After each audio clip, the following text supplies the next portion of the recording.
We usually assume that great empires fall because of some massive, crushing invasion, or maybe because they just run out of money. But Venice's real assassins were way more insidious. We're talking about success, comfort, and inherited privilege. The Republic of Venice didn't collapse because it became poor. No, it collapsed because it became too successful to even believe it could ever fail. To really understand exactly what they stood to lose here, I want you to imagine standing right on the bustling docks of medieval Venice, just as the sun is coming up. If you were there, you'd be hit instantly by these intense smells: pine resin, salt water, heavy tar, and just this huge wave of exotic spices. You'd see massive bales of Egyptian cotton stacked up right alongside barrels of Cretan olive oil and superfine Chinese silk. But the absolute prize of them all: black pepper from India. And here is a staggering historical fact for you. At times, that ordinary black pepper sitting in your kitchen right now was so incredibly valuable in European markets, it practically rivaled the value of silver by weight, literally worth its weight in silver. And the crazy thing about all this wealth, Venice possessed almost zero natural resources. They had no vast forest for timber, no gold mines. It was really just a scattering of muddy islands sitting in a lagoon. But they controlled global access. And at the beating heart of this entire empire was the Arsenal. This was an early industrial powerhouse that was operating centuries before the Industrial Revolution even kicked off. If you read contemporary chronicles, they describe this place as a deafening, non-stop symphony of blacksmiths hammering glowing iron and carpenters shaping these massive oak beams. It was just an astonishing maritime machine. So just how efficient was this machine? Well, consider this number: 1. During its absolute peak periods of maximum production, the Venetian arsenale could assemble, rig, and completely outfit one massive war galley in roughly a single day. One day. Think about that for a second. That level of assembly line speed and pure coordination was almost unimaginable anywhere else in medieval Europe. Venice wasn't just ahead of the curve, they were light years ahead of every single competitor on the map. But then, right at the very height of this unrivaled dominance, the Republic makes a totally fateful decision. Let's actually slow down for a second and look at the year 1297. This marks what's known as the Serrata, or the closing of the Great Council. At the time, Venice had grown incredibly wealthy and complex, and its leaders decided, well, they wanted to reduce political conflict. So, they effectively locked the doors to the ruling class.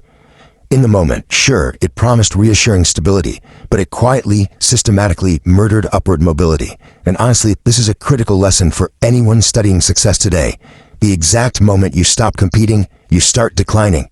And that decision to lock the doors, it was quite literally written in ink. Enter the Libro d'Oro, the Golden Book.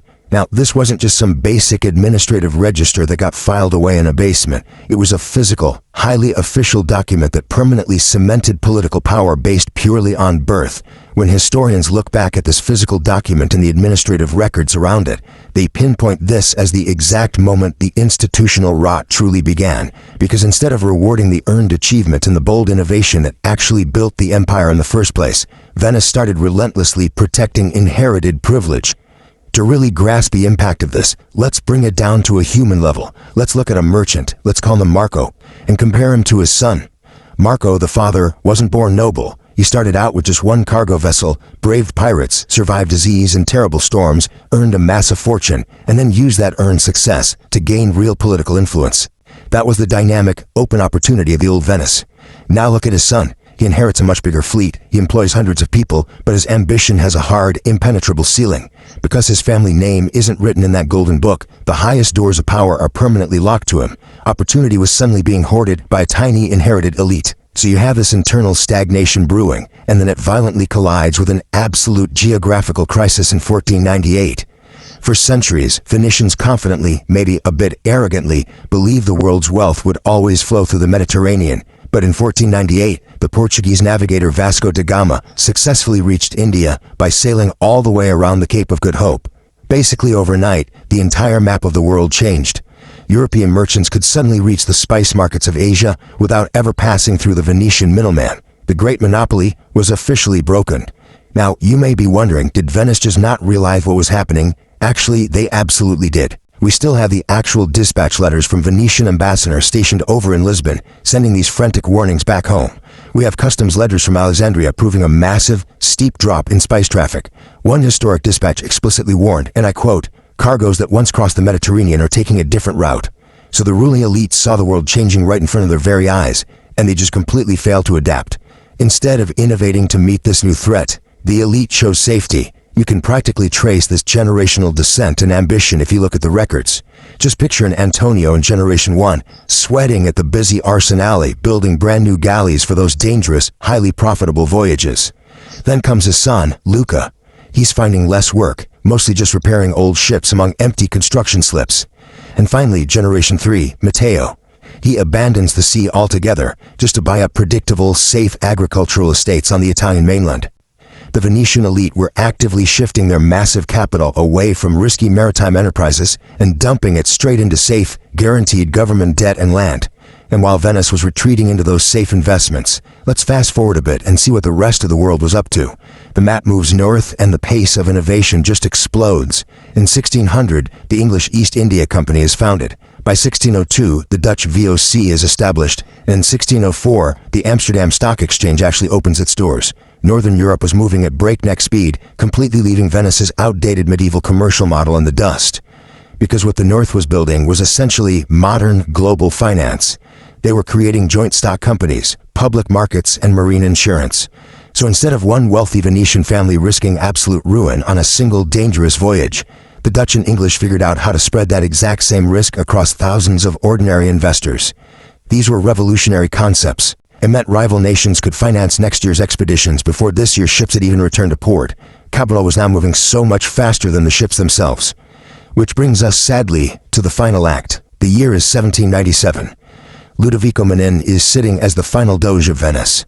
Napoleon Bonaparte's army is sweeping right across northern Italy, dismantling these ancient powerful states one by one. But for Venice, there is no heroic final stand. There's no massive naval battle in the lagoon. Instead, the Great Council meets one last time, and quietly, without throwing a single punch, they vote to dissolve their 11th-century-old republic. That final, quiet moment perfectly captures the tragic reality of Venice's fall. The French army closed the book, sure, but they certainly did not write the story. Napoleon merely locked the doors of what had already become a beautiful museum. The internal rot, which was completely driven by a stubborn resistance to reform, a desperate desire to protect the status quo, and the total loss of meritocracy, well, that had been slowly killing the Republic for generations before the French ever even arrived. And that leaves us with a pretty haunting question to wrap up this explainer. It's one that I think applies just as much today as it did back then. If Venice, the undisputed center of the global economy, possessing absolutely unparalleled wealth and institutional power, if they could not remain at the center of the world forever, who can? The fall of the Venetian Republic is this stark, incredibly fascinating reminder of the universal danger of mistaking permanence for destiny.